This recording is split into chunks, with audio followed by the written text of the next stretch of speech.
महादेव। आज चाहिँ मैले एउटा जनचेतनाको लागि भिडियो बनाउँदैछु। यो सबैमा यस्तो ज्ञान बुद्धि आओस् भनेर। हामीलाई राम्रो बनेर हिँड्नुपर्छ भने भगवान्लाई पनि राम्रो हुनुपर्छ। किनकि हामी चट्ट बन्छौँ भने भगवान्लाई पनि चट्ट बनाउनुपर्छ भनौँ त हैन। तर पनि यो चाहिँ यस्तो भगवानको शरणमा ल हेर्नुहोस् त, नन्दी महाराज आँखा कहाँ हो, कान कहाँ हो, अनि हनुमानजीको ला हेर्नुहोस् त, नाक कहाँ हो, के हो कहीँ थाहा छैन।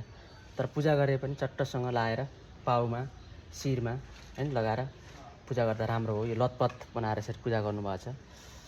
अब हामीले सबै जनचेतना आओस् र सबैले राम्रो होस् भनेर मैले यो एउटा भिडियो बनाएको हो। सबै यसरी फोहोर चाहिँ गर्नु राम्रो होइन। यो अबिर केसरी भगवान्लाई त फुल पुष्पले मात्रै पूजा गर्दा अझ राम्रो हो, जलले हेर्नुहोस् हैन। अब यो अबिरले पनि राम्रो होइन, चन्दनले पूजा गर्दा राम्रो हो। सक्दो यो भिडियोलाई सेयर गरेर हजुरहरूले लाइक कमेन्ट गर्नु होला। सेयर गर्दा पनि भगवान् परमात्माको धर्म हुन्छ। मन्दिरमा जाँदा मात्रै धर्म हुने होइन। ल हेर्नुहोस्, मैले एउटा आज यो जनचेतनाको लागि भिडियो बनाएको हुँ। यो विरुद्ध होइन। हजुर सबै साधु सन्त सबैजनाहरूले बुझ्नुपर्ने कुरा हुन्।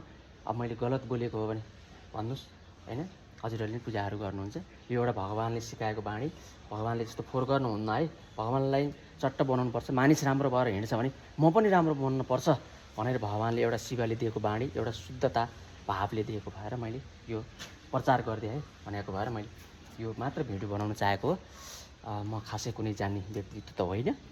एउटा भगवान्ले परमात्माले बोल्न लगाएको कुराहरूलाई मैले आजसम्म हजुरको समस्या जस्ताको तस्तै यो देखाएको छु। हेर्नुहोस्, फुल चढाउने भने चट्ट यहाँ यसरी चलाउने, पाउमा चढाउने, टिका यहाँ टक्क लगाउने। ल हेर्नुहोस् त, यहाँ नन्दी महाराजलाई कस्तो लगाइदिएछ टिका, यहाँ चट्ट लगाउने हो नि त खासै यहाँ। अब यहाँ हनुमानजीलाई टक्क यहाँ लगाउने हो। हेर्नुहोस् आँखा कहाँ हो, कहाँ हो। ल हेर्नुहोस्, यस्तो लतपत बनाएर यो राम्रो धर्म हो। ल भन्नुहोस्, ल हेर्नुहोस् सबैले यो जनचेतनाको लागि सबै फैलियोस्। यो सबको सेयर गर्नु होला तपाईँले। जय सम्म हर हर महादेव। म धनेश्वर मन्दिरबाट को प्राङ्गबाट यो खिचिरहेको छु है प्रभुलाई। जय होस्।